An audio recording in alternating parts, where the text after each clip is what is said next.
We've talked about anti-Semitism and said that that is wearing down, but Holocaust narrative is still the third rail.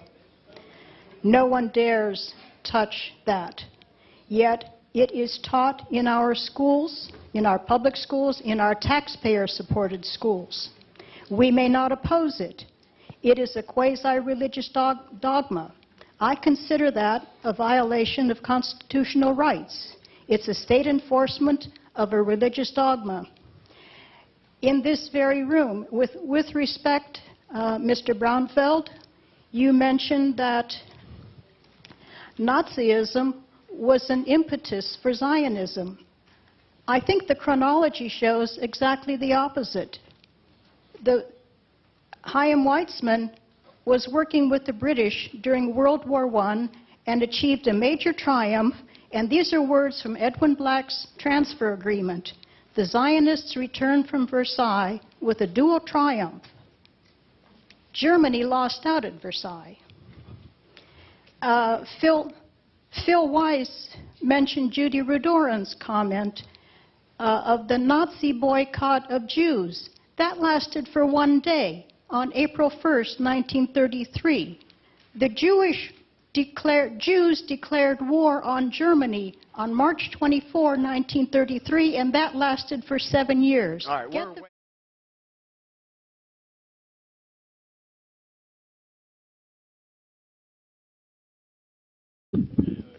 in reference to teaching of Holocaust in the schools,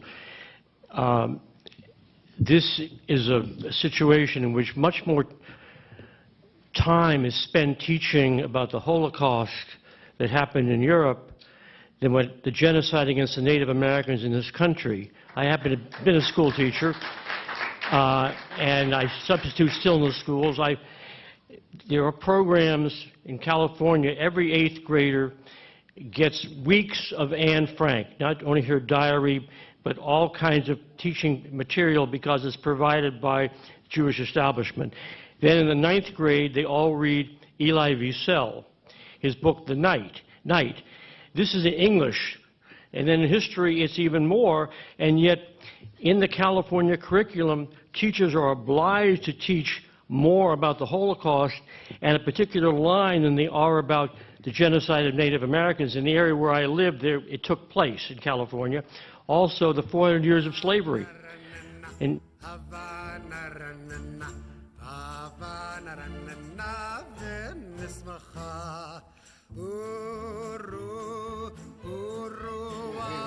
excuse me, what range of opinion could you possibly have about the Holocaust? What range of opinion could you possibly have about the Holocaust?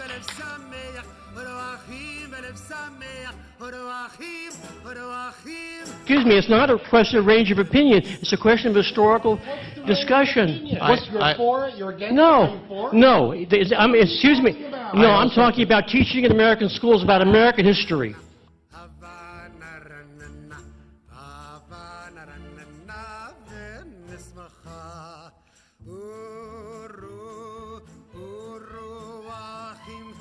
I also take exception to the lady's comment. I don't think we should be problematizing the education of the Holocaust here. That's repulsive.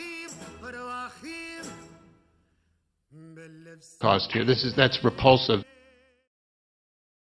Anne Frank, it's a wonderful book. I don't care who tells you to read that book. If it's APAC, if it's the ADL, it's a wonderful book. And Anne Frank, it's a wonderful book. It's a wonderful book. It's a wonderful book.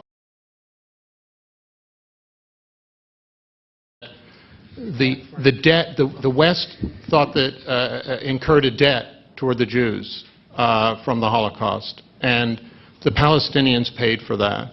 And I think that one of the great discoveries of the last few years in Palestinian solidarity is the understanding that the West also has a debt to the Palestinians. The West thought that incurred a debt toward the Jews from the Holocaust, and the Palestinians paid for that.